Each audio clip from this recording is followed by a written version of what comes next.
चलिए दोस्तों, आज हम करेंगे सेट नंबर 7। ठीक है, तो पेपर तो थोड़ा आसान था, कोई नहीं, आप अच्छे से रिवीजन करते रहो। आगे मान लो पेपर कोई अच्छे लेवल का हुआ, उसमें 3-4 क्वेश्चन आपके टफ पूछे जाएंगे, तो ये जो बचे हो गए ना 17 और 16 क्वेश्चन, ये आपके इसी लेवल के आने वाले हैं। हो सकता है थोड़ा सा अपर साइड हो, लेकिन हाँ, आपको टाइम सेविंग करना इन पेपरों से आ जाएगा। चलो फिर स्टार्ट करते हैं। पहला सवाल करें, एक कुर्सी का अंकित मूल्य इसके क्रय मूल्य से 10% अधिक है। यदि 11 रुपए छूट देने के बाद कुर्सी इतने रुपए में बेची जाती है तो लाभ परसेंटेज बताओ। भाई 11 रुपए का डिस्काउंट है और बटे में सेलिंग प्राइस अगर देखेंगे तो 132 है, तो ये हो गया 11 कम 11, 11 कम 11, 11 दूनी 22। यानी कि अगर हम मार्क प्राइस लिखें तो वो क्या होता है, सेलिंग प्राइस प्लस का डिस्काउंट होता है, यानी कि ये 13 रुपया हो गया। अब यही चीज हमको दिया गया था, क्रय मूल्य से 10% अधिक है, यानी कि क्रय मूल्य अगर 10 है तो ये 11 हो गया, यानी कि 11 बराबर में हमको 13 दे दिया था, तो 10 बराबर में क्या हो जाएगा, 130 बटे में 11 हो जाएगा। ये बात समझ में आई। ये बेच कितने में रहा था भाई, 130 बटे 11 की चीज 12 रुपए में बेच रहा था, क्योंकि वो छूट देने के बाद इतने में ही तो बेच रहा था। अब ये हम ऐसा इसलिए कर रहे हैं क्योंकि हमें परसेंटेज में निकालना है, एग्जैक्ट निकालना होता तो हमें पूरी प्रॉपर कैलकुलेशन करनी पड़ती। अब यहाँ से हम क्या करते हैं भाई, रेशियो बना लेते हैं, यानी कि 130 की चीज यहाँ पर हो जाएगा 132 में हम बेच रहे हैं। प्रॉफिट कितने का लिया, 2 रुपए का, बटे में 130 हो गया, गुणे में 100 हो गया, तो ये कैंसिल आउट कर दो, 13 एकम 13, 7 बच गया, 13 पंजे 65, यानी कि 15 कहीं लिखा है, आंसर लगा दो। बस इतनी कैलकुलेशन करनी होती है। अगला सवाल, एक मिश्रण में अम्ल और पानी का अनुपात 7:4 है। यदि इसमें 2 लीटर पानी मिला दिया जाता है तो अम्ल और पानी का अनुपात इतना हो जाता है। मिश्रण में अम्ल की मात्रा क्या है। अब मिश्रण में मिलाया क्या गया भाई साहब, पानी मिलाया गया, यानी कि अम्ल से तो कोई छेड़छाड़ नहीं की, तो यहाँ पर अगर 7 है तो दूसरी जगह भी 7 होना चाहिए था, तो भैया एग्जामिनर ने क्या कहा, 7 ही पुट कर दिया। तो इसका मतलब पानी में कितना डिफरेंस आया, एक, हमारे हिसाब से क्वेश्चन में तो 2 लीटर दिया था। मिश्रण में अम्ल की मात्रा कितनी थी, देखो अम्ल 7 था ना, तो 7 बराबर में कितना आ गया, 14। बहुत आसान। अगला सवाल, 1000 रुपए पर 2 वर्ष के लिए प्राप्त चक्रवृद्धि ब्याज इतना है, तो ब्याज की दर बतानी। सबसे पहली बात, अर्धवार्षिक बोल दिया, तो भैया टाइम हमको 2 वर्ष दिया, 6-6 महीने की क्या स्लैब, 4 स्लैब, यानी कि जो अल्टीमेटली टाइम है वो 4 वर्ष रहा होगा। अब हमें कुछ रेट दी गई होगी, रेट परसेंटेज कुछ रेशियो बनाएगा वो प्रिंसिपल से अमाउंट, 4 साल का समय निकल आया, इसलिए इस तरीके से बना होगा। ये सवाल हम करवा चुके हैं। अब हुआ क्या है, 1000 से ये बन गया 14, 6, 4, 1, ये रेशियो बना, जाके पॉइंट यहां पर लगा था, हमें इनका रेशियो बनाना, पॉइंट हटाया इधर। अब इसका सवाल हम करवा चुके हैं पहले या दूसरे शायद लेक्चर में था। ये देखो 10 की पावर में 4 है, ये 11 की पावर में 4 है, समझ में आ गई। अब हमें देखो रेट तो यहां से निकाल लोगे, क्या हुआ भाई, इसमें हम पहुंच गए ना, अब इसने हमने ले लिया 4, यानी कि जो रेशियो हमें यहां से बनाना था ना पी और ए का, तभी तो पावर में 4 हुआ होगा, वो आ गया 10 और 11 है, यानी कि 1 का ब्याज मिला, 1 बटे में 10 गुणे में 100 हो गया, कैंसिल आउट करेंगे, यानी कि 10% रेट आनी चाहिए। लेकिन अर्धवार्षिकता यानी कि 6 महीने की रेट 10% है, तो पूरे साल यानी कि 12 महीने की 2 गुनी रेट हो जाएगी। इस तरीके से उसमें ऑप्शन का सारा ले लिया था, क्योंकि अब हम कर चुके हैं, ये हमें पता होना चाहिए। देखो इसका यूज बहुत होता है, 14, 64, 1 का, 11 की पावर 4 का, ये लिखा होता है। बस नहीं बताया तो कोई बात नहीं, आप आसानी से कर सकते हैं ऑप्शन का सारा लिखे। क्यों, क्योंकि देखो अगर हम रेट निकालते तो 25 बटे में 2 करते, 30 बटे में 2 करते, 20 बटे में 2 करते, 35 बटे में 2 करते। क्यों करते, क्योंकि अर्धवार्षिक बोला है, तो यहां से तो 10 ला नहीं सकते, यहां से भी नहीं ला पाओगे, 15% बनेगा, यहां से करोगे 10%, 10% मतलब 1 बटे में 10, 10 से 11 हो गया, यानी कि रेट यही आनी है हमारी। ऑप्शन के सारे से भी कर लेते, तो आपके ऊपर डिपेंड करता है आप कैसे करना चाहते हैं। अगला सवाल, एक वस्तु के क्रय मूल्य और विक्रय मूल्य के बीच 120 रुपए का अंतर है। यदि लाभ 10% है तो विक्रय मूल्य, भाई 10% बराबर ही तो हमको 120 दिया था, बात खत्म हो गई। यानी कि हमें 10% निकालना, यानी कि 110 बराबर निकालना था। अब बताओ 12 गुना हो रहा था, इसका भी 12 गुना कर दो, क्योंकि 0 से 0 चला जाएगा, 11 गुना या तो इसका कर दो, 1320 आंसर आ जाएगा, बात खत्म। भाई आप लिखते 100 से 110 हो रहा, प्रॉफिट हो रहा 10, यही तो लिखा है भाई। सेलिंग प्राइस और कॉस्ट प्राइस का अंदर क्या होता है, यही तो प्रॉफिट होता है, और वही चीज हमको डायरेक्ट दी थी, और इधर हमें परसेंटेज के रूप में वही चीज दे दी थी, खत्म हो गई कहानी। ये सेलिंग प्राइस, ये मार्क प्राइस, और ये हो गया कॉस्ट प्राइस। यहाँ पर लिखो ये कॉस्ट प्राइस है, ये सेलिंग प्राइस, अगर उल्टा बोल दिया हो तो ठीक है। ये यहाँ पर प्रॉफिट होगा, देख रहे हो कुछ भी लिखे जा रहा हूँ, माफ कीजिएगा। अगला सवाल, किसी संख्या का 27% उसी संख्या के 13% से 56 अधिक है। बहुत आसान है भाई, इन दोनों का ही डिफरेंस हमें दिया गया, यानी कि 14 बराबर में हमको 56 दे दिया था भाई। संख्या हमने 100 मानी, इसका 27% 27, इसका 13% 13, दोनों का डिफरेंस 14 आ गया, उसी का तो मान 56 दिया था। 100 का मान निकालेंगे 400 आंसर। अगला सवाल, दो लड़के एक 900 मीटर लंबे पुल के विपरीत छोरों पर खड़े हैं। यदि वे इतने और इतने की चाल से एक दूसरे की ओर चलते हैं तो वे एक दूसरे को कितने समय में मिलेंगे। भाई विपरीत चल रहे हैं, यानी कि स्पीड दोनों की जुड़ जाएगी। 10 8 18, 18 पंजे 90, 50 मिनट आंसर। अगला सवाल, यदि किसी समकोण त्रिभुज की सबसे लंबी भुजा 17 है, ऊंचाई 15 है, तो समकोण त्रिभुज का क्षेत्रफल। देखो समकोण त्रिभुज में सबसे बड़ी भुजा आपको पता होनी चाहिए, कर्ण होता है, यानी कि हाइपोटेनस होता है। तो ये 17 दिया था, हाइट उसकी 15 दे दी थी। ट्रिपलेट अगर आपको पता होगा 8 15 17 का, तो ये बेस हमारा कितना हो गया, 8 हो गया। तो त्रिभुज का जो क्षेत्रफल होता है 1/2, ये बेस इंटू में हाइट होता है, तो वही तो हमें करना था, 1/2, 15 गुणे में 8 हो गया, 60 आंसर आ जाएगा। अगला सवाल, यदि एक पंखे का विक्रय मूल्य 306 रुपए है और हानि प्रतिशत 32% है, तो पंखे का क्रय मूल्य बताओ। भाई पंखे का क्रय मूल्य 100 मान लिया, 32% की छूट देंगे तो हमें 68% पे बेचना पड़ेगा। इसका मान दिया था 306, हमें 100 बराबर निकालना था। 8 में किसका गुणा करें कि 6 मिल जाए, तो 8 2 64, ये तो नहीं हो सकता। यहाँ पर 5 है तो हमें गुणा करना पड़ेगा। इधर 8 चौक 32, ये भी नहीं दे सकता। इन्हीं दोनों में से कुछ ऑप्शन रहा होगा। अब एक भी ऑप्शन 5 नहीं होता तो 40 नहीं मिलता, तो फिर कर लेते।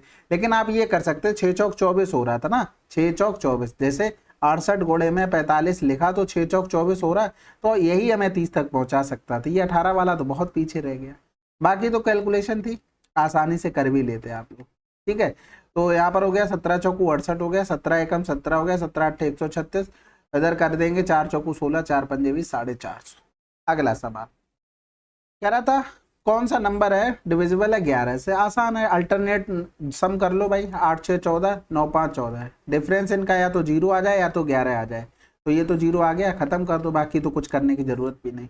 अगला सवाल, सीमा एक काम को 120 दिनों में पूरा कर सकती है, अंजलि उसी काम को 144 दिनों में पूरा कर सकती है, और सोनिया उसी काम को 180 दिनों में पूरा कर सकती है।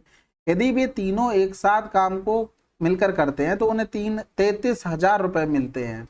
भुगतान में अंजलि का हिस्सा कितना है। अब देखो कभी कभी कंफ्यूजन ये होता है कि पैसे कभी कभी इफिशिएंसी के हिसाब से बढ़ते हैं, कभी कभी काम कितना कौन कर रहा है उस हिसाब से। हमेशा ध्यान रखो, जब साथ साथ काम कर रहे हैं, जैसे ABC साथ साथ काम कर रहे हैं, तो भैया अगर ये साथ साथ कर रहे हैं, मान लो ये दोनों मेहनत करे जा रहे हैं, C आदमी तो जानते ही हो वो C होता ही है, ये बैठा आराम कर रहा है, तो भैया ये दोनों इतने तो मासूम नहीं है कि बैठे बैठे का C को रुपया दे देंगे, नहीं देंगे ना। इसीलिए एफिशिएंसी के हिसाब से बटा जाता है कि जितना काम करोगे उतना पैसा, बैठे रहो कुछ नहीं मिलने वाला घंटा। वही चीज यहाँ पर है, एक साथ काम कर रहे हैं तभी इफिशिएंसी।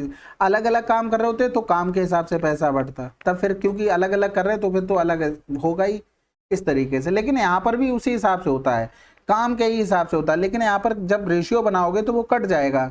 ठीक है, तो इसलिए हम टाइम का नहीं लेते हैं, लेकिन उसमें लेना पड़ेगा। तो ये सीमा 120, अंजलि 144 और सोनिया 180। ठीक है, अब यहाँ पर देखो सभी के टेबल में 144 आता है, 12 बार में 144 होता है, 18 8 144 होता है, यही तो होता है। तो ये 1440 आ जाएगा, यानी कि ये हो जाएगा 12, ये हो जाएगा हमारे पास 10, 18 8 144 हो गया, यानी कि ये 8 हो गया। अब ये आसान था एलसीएम लेना, इसलिए डायरेक्ट कर लिया, जरूरी क्या था इसलिए। अब यहाँ पर देखो इन्हीं इफिशिएंसी को जोड़ लेते हैं, 12 8 20 और 30, 30 बराबर हमको दे दिया था 3300। हमें निकालना क्या, अंजलि, अंजलि यानी कि 10, यानी कि यहाँ पर 1/3 हो रहा है, इसका भी 1/3 कर दो, 1100 आंसर। ठीक है, आसान था, बस थोड़ा समझाने के लिए था। इसमें पूछा है हाईएस्ट कॉमन फैक्टर, यानी कि आपको निकालना HCF। इतनी तो आप हिंदी इंग्लिश समझ ही लेते होगे, ऐसा नहीं है। कुछ लोग कमेंट करते हैं कि प्योर हिंदी होनी चाहिए, भैया इतना तो जब मुझे आती है ना तो मैं समझता हूँ सबको आती है, मेरी जितनी वीक है उतनी आपकी नहीं होगी। अब यहाँ पर हाईएस्ट कॉमन फैक्टर देखो, हमें यहाँ पर क्या दिख रहा है सबसे ज्यादा, 2 की पावर 4, यहाँ पर 2 की पावर 3, यानी कि इससे ज्यादा तो 2 ला नहीं पाओगे, तो हाईएस्ट कॉमन 2 की पावर 3। यहाँ पर 3 की पावर 5, यहाँ 3 की पावर 6, भैया इससे ज्यादा कहीं इसमें ला पाओगे, ला तो लोगे, लेकिन इसमें कहाँ से एक एक्स्ट्रा लाओगे, तो यही तो हाईएस्ट कॉमन फैक्टर रह गया, खत्म। एक वस्तु का इतने परसेंट और इतने परसेंट की दो क्रमिक छूट के बाद इतने में बेची जाती है वस्तु का अंकित मूल्य। अब इसको देखो दो तरीके से कर सकते हो, सक्सेसिव से करना चाहते हो वैसे भी हो जाएगा, और अगर नॉर्मल आप लिखना चाहते हो वैसे भी हो जाएगा, और आप उससे भी तेज लिखना चाहते हो तो 40 यानी कि 6, 50 मतलब 5 हो गया, 6 पंजे 30 हो गया, 3 छक 18, 3 अट्ठे 24, कहीं लिखा 68, खत्म हो गया। अब ऐसा कैसे कर लिया, क्योंकि ऑप्शन अलग अलग थे। अब यही लिख देता 680, 68, 6800 और 68,000, तब हमें जीरो को वैल्यू देनी पड़ती। क्या हुआ, 40% मतलब 60% हो गया, 50% मतलब 85% रह जाएगा चीज, और ये 204 के बराबर कर दिया। अब हमें इतनी जरूरत ही नहीं थी, हमने देखा कि भैया 40% छूट यानी कि 6 बच रहा होगा, 60% का 6 लिख लिया, 50 का 5 लिख लिया, भाग कर दिया, आंसर। अगला सवाल, एक विद्यालय में कुल विद्यार्थी इतने हैं, विद्यालय में लड़कों लड़कियों का अनुपात इतना है, विद्यालय में 40 और लड़कों को दाखिला होता है, लड़के और लड़कियों का अनुपात कितना होगा। तो इनको अगर हम जोड़ते हैं 5 3 8 हो गया, और ये हो गया हमारे पास 2, 28 बराबर में 560 दिया गया था, और अगर हम 2 बराबर निकालते तो 40 आ जाता, आंसर 1:1 लगा देते। ऐसा देखो इसलिए कर लिया क्योंकि हमने देखा कि भैया इन लड़कों के पास कितने की कमी है, 2 की कमी है, यानी कि 2 बराबर हमें और मिल जाए, यानी कि 2 बराबर 40 मिल जाए, 28 बराबर 56, 2 बराबर 40, यानी कि लड़कों को 40 और लड़के मिल जाए ना, तो जितनी लड़कियां उनके बराबर हो जाएगा, भाई उसने किया था। तो इसलिए आप यहां से क्या कर सकते थे, 1:1 लगा सकते थे। बाकी आपके पास पूरी कैलकुलेशन थी, 28 बराबर 56 हो गया, यहाँ से 13 बराबर करते तो 28 दूनी 56, 13 दूनी 26, 260 हो जाता, प्लस का 40 करते तो 0, 6 4 10, हासिल लगाए 300 हो गया। अब 256 जब ये हो गया तो 300 लड़कियां बची होंगी, ये भी तो बात है, 300 ये गर्ल्स हो गए, ये बॉयज हो गए, कैंसिल आउट कर देंगे, 1:1। अगला सवाल, अब देखो यहाँ पर इनका औसत इतना है, टी यू का औसत इतना है, यू वी का औसत इतना है, यानी कि अगर इनका सम लिखें तो ये 72 हो गया, इसका सम 80 हो गया, यहाँ से 2 3 दूनी 6 हो गया, 3 चौकू 12 हो गया, इनको जोड़ेंगे तो ये हो गया 2, 8 7 15 हो गया, इनका डिफरेंस कर देंगे तो 12 से 6 चला गया तो 6 बच गया, 4 से 2 गया तो 2, 26 आंसर। ठीक है, बेसिक था, बिल्कुल आसानी से हमने बना लिया, कोई दिक्कत नहीं हुई। अब इसको देखो कर कैसे सकते हैं, देखो हमसे बोला था कि 3 संख्याओं का एवरेज अगर हम 42 मान लें, पहली 2 संख्याओं का एवरेज किसकी, पहली 2 संख्याओं का 40 है, अंतिम 2 संख्याओं का एवरेज 36 है, यानी कि कहीं ना कहीं एक संख्या इन दोनों में इंक्लूड है, देखो यू इंक्लूड थी।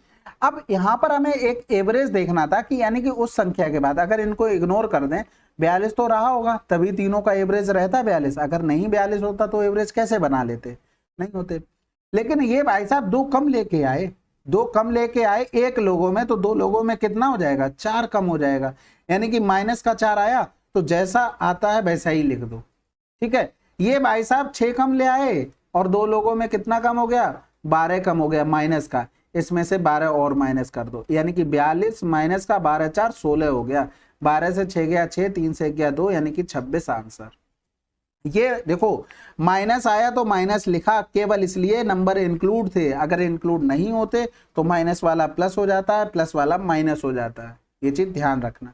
ये डिवीजन मेथड था, बाकी तो कैलकुलेशन आसान थी। अगला सवाल, अब ये तो आसान है भाई, होल स्क्वायर करना है, यानी कि पी स्क्वायर प्लस का क्यू स्क्वायर और माइनस में 2pq बराबर में 81, ये लिखना नहीं था फार्मूला पूरा, ये समझ लेना आप।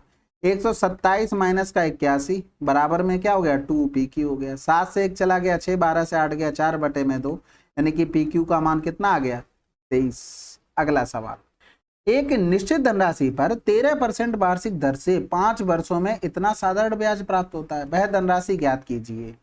तो भैया अगर धनराशि हमारे पास 100 है और हमें रेट दे दी जाए 13%, और हमें अगर बोल दिया जाए कि टाइम है 5 वर्ष, तो ब्याज कितना होगा, 65। इसी 65 का मान दिया गया था 2275, हमें निकालना था 100 का मान, तो इधर करेंगे 13 कम 13, 9 बचा, 13 सत्ते 91 हो गया, 13 पंजे 65, 13 पंजे 65 घोड़े में हो गया 100, तो 5 दूनी 10 हो गया, 2 पंजे 10 हो गया, 17 दूनी 34, 1 35, आंसर आ गया 35। ठीक है, कैलकुलेशन थी बस। S1 अकेले काम इतने में कर सकता है, S2 इतने में कर सकता है, S3 की सहायता से वे 6 दिनों में काम पूरा करते हैं, S3 अकेले उसी काम को कितने दिनों में करेगा, 16, 80 और 6, तो 16 और 80 का एलसीएम तो 80 हो गया, लेकिन इसमें से 2 तो चला गया 80 में, लेकिन 3 तो अभी रह गया, तो ये तो टोटल वर्क हो गया। अब हमें भैया एफिशिएंसी निकालनी है, तो एक चीज यहां से देखो, अगर हम इससे निकालेंगे तो 3 दूनी 6 40, माइनस का 16 पंजे 80 हो गया, 5 15 हो जाएगा, माइनस का यहाँ से 80 यानी कि 3, 15 3 18, तो यहीं से देख लेना था, 18 घटाएंगे तो 22 आ जाएगा। 22 का मतलब हो गया, पूरा ही लिख देते हैं, 80 गुणे में 3 यानी कि 4 3 12, 120 बटे में 11। अब ये कैसे कर लिया डायरेक्ट, बस प्रैक्टिस। अब अगर आप लिखोगे तो यही चीज करोगे, S1 16 करोगे, S2 आप 80 करोगे, और S1 प्लस का S2 प्लस का S3 आप 6 लिखोगे। एलसीएम लोगे तो 80 गुणे में 3 आ जाएगा। यहाँ से करेंगे ये आ जाएगा, तो 16 पंजे 80, 5 या 15 आ गया। यहाँ से करेंगे ये हो जाएगा 3, और यहाँ से करेंगे ये हो जाएगा 6, 3 दूनी 6 यानी कि 40। अब भैया इन दोनों का कितना है, 15 3 18 है इन दोनों का, और ये 40 था, यानी कि S3 बराबर क्या लिखते हैं, 40 माइनस का 18। तो ये चीज प्रैक्टिस से ऐसे करो ना, टाइम बचेगा।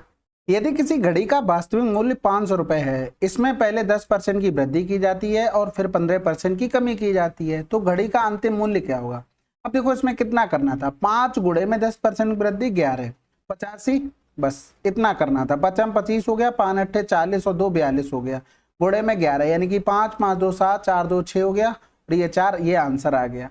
अगर आप इसमें ये लिख के कर रहे हैं ना कि 500 का फिर 10% की वृद्धि तो 110 बटे में 100, फिर 15% की कमी 85 बटे में 100, ये सब क्यों करना है। ऑप्शन चाहता ही नहीं कि 0 पर आप काम करें, क्योंकि ऑप्शन उसे सेम देने पड़ेंगे। वो लिख देता 46.75, 467.5, 4675, तब आपको एग्जैक्ट करना पड़ता, लेकिन ऐसा कुछ दिया नहीं ना, तो हमें जरूरत भी नहीं है।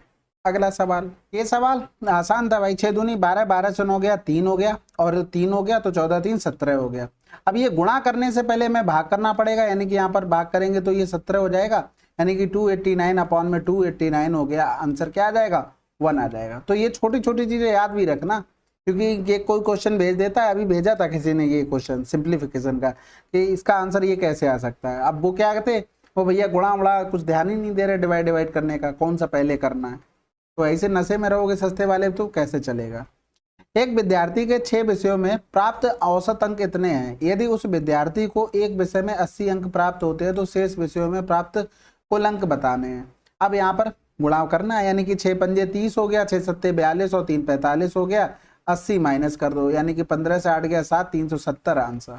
अगला सवाल, चलिए अब अगला क्या, 21 की शिफ्ट 3 के 20 क्वेश्चन हम लोगों ने कर लिए। ठीक है, कोई भी सजेशन हो तो कमेंट बॉक्स में जरूर लिखा करो, भले ही आप एक छोटा सा हार्ट बनाना चाहते हैं ना, अगर एप्रिसिएशन के लिए वो भी कर दिया करो, क्योंकि कम लोग देखते हैं, तो वो जो 60 70 लोग या 100 200 लोग देखते हैं वो इनफ है। तो आप लोग अगर कमेंट करेंगे, सभी लोग क्या करते हैं, वीडियो देख के निकल लिए, अरे एक आध कमेंट छोड़ दो, अच्छा लगता है, जिससे मोटिवेशन मिलता है। बाकी तो मैं कुछ बोलता नहीं। ठीक है, चलो कोई बात नहीं, ये भी करना हो तो कर देना। चलो फिर मिलते हैं अगले वीडियो में, तब तक के लिए जय हिंद जय भारत।